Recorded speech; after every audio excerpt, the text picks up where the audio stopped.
ফের হাতির হানায় মৃত্যু হলো এক যুবকের। আতঙ্কে সাকরাইলের কেন্দুডাংরি গ্রাম। নিজের জমির ফসল বাঁচাতে গিয়ে হাতির হানায় মৃত্যু হলো যুবকের। জঙ্গল থেকে হঠাৎই রাত্রে এলাকায় ঢুকে তাণ্ডব দেখায় 4টি দাতালের দল এবং পিষে মারে এক যুবককে। আর এই ঘটনায় রীতিমতো আতঙ্ক ছড়িয়ে পড়েছে সাকরাইলের কেন্দুডাংরি গ্রামে। জানা গিয়েছে, সাকরাইলের সিদাকুড়া কেন্দুডাংরি এলাকায় হাতির প্রবেশের ঘটনা নিত্যদিনের। ঠিক সেই মতোই বুধবার রাতেও তার ব্যতিক্রম হয়নি। জঙ্গল থেকে লোকালয়ে ঢুকে পড়ে 4টি দাতাল হাতির দল।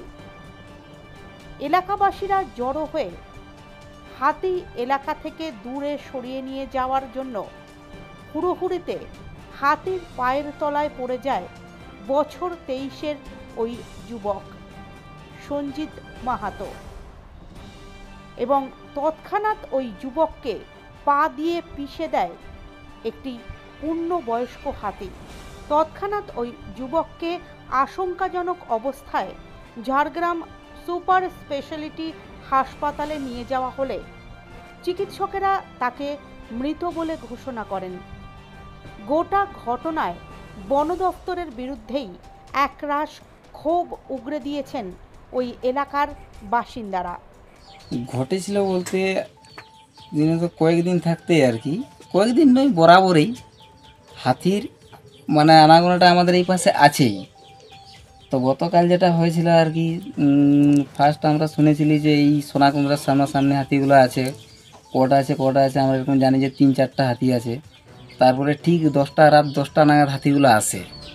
এবার আসতে হাতিগুলো এখন তো জমিনে প্রায় ধান নেই, ধান প্রায় ঘরকে নিয়ে আসা হয়েছে। তো এই ধান নিয়ে আসার ফলে সেই ধানের গন্ধে হোক যে কারণে হোক হাতি সে ঘরের দিকে আসে। সে হাতি তাড়াতে গিয়ে কালকে যে ওই ছেলেটার এই অবস্থা হয়, নাম ছিল সঞ্জিত মাহাতো, বয়সটা প্রায় 26 বছর মতো হবে আর কি। আরও পাড়ার লোক ছিল, সবাই মিলে যায়, কিন্তু কোনো কারণবশত সেই ছেলেটি হাতির কাছে পড়ে যায় আর কি। সবারই তো একটা ইচ্ছা থাকে যে আমার ঘরের ধানটা যাতে না খাই, এরকম তো মানে যা তখন তো জমিনে যা করছেই। এখন যদি ঘরকে যেটা আনা হয়েছে সেটাও যদি খেয়ে নেই, আমরা কি করব? আমরা তো চাষিবাসী মানুষ, আমাদের এইটা নিয়েই চলতে হয়। কর্মসংস্থান বলতে তো আমাদের তেমন কিছু নেই, আমাদের এইভাবেই যে চলে যায় আর কি। কিন্তু তার জন্যই এই কালকে এরকম হয়েছে, প্রায় 10টা নাগাদ হয়েছে। কিন্তু আমরা নিয়ে যাই আমাদের এই জেলা হসপিটাল ঝাড়গ্রাম। নিয়ে যাওয়ার ফলে ডাক্তারবাবু বলে দেয় যে অবস্থা ভালো নেই।